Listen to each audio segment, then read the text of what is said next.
Remember that feeling? The highway heat, the needle on E, and then up ahead. A glowing porcelain sign, a smiling face at your window. Now you talk to a screen. We lost something back then, something real, so come with me. We're going back to find it. Here are 10 old gas station features you won't see anymore.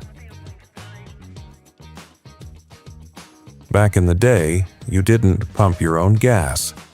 You pulled up, and an attendant came running. He'd greet you with a smile, wipe your windshield, check your oil, your tires, your radiator, all without you asking. You'd chat about the weather, the ball game, where you were headed. It made you feel taken care of. Then the oil crises of the 1970s hit, and stations needed to cut costs. Self-serve became the standard, and that friendly face was replaced by a credit card slot and a screen. Before digital displays, pumps were works of art. The old glass-topped pumps from the 1920s had a clear cylinder at the top. When the attendant pulled the lever, you could watch the gasoline rise, amber liquid filling the glass like a giant hourglass. You could see exactly what you were buying. It felt honest. But as cars got bigger and tanks grew, those one-gallon cylinders couldn't keep up. By the 1940s, they were gone. Driving at night, you didn't need a map. You followed the glow.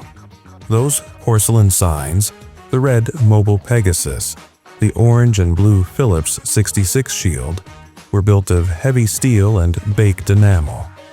They shone like dinner plates in your headlights, promising a clean restroom and a friendly face.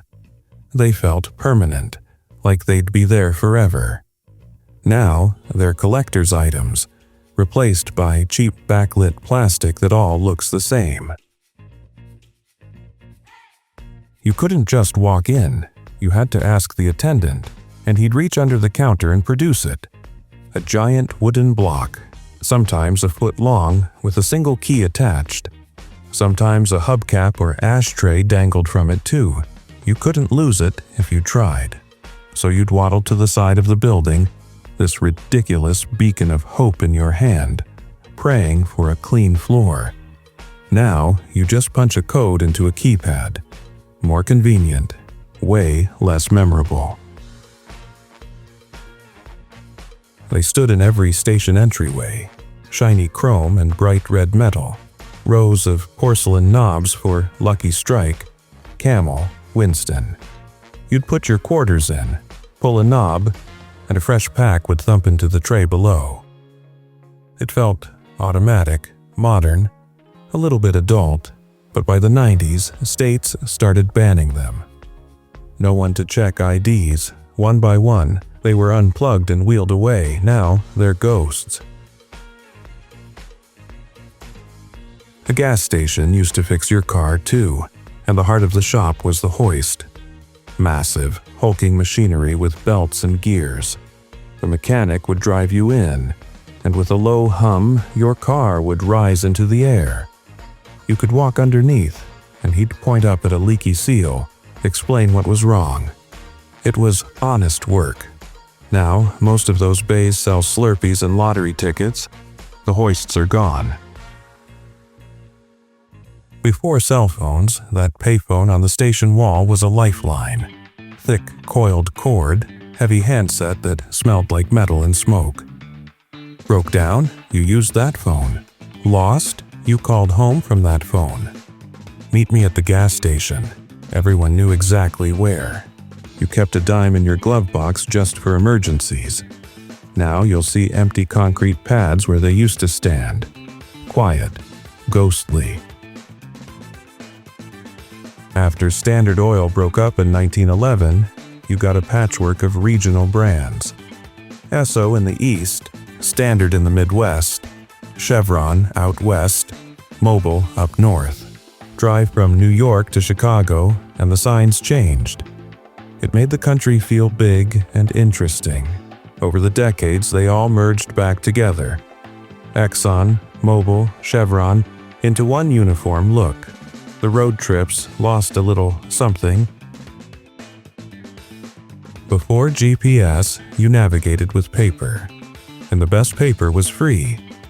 You'd ask the attendant, got a map, and he'd hand you a crisp, folded one from a spinning rack.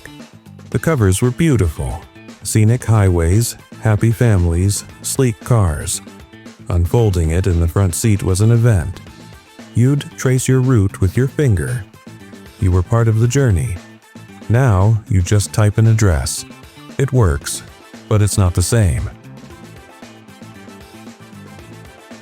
When you needed a quart, the attendant didn't grab plastic.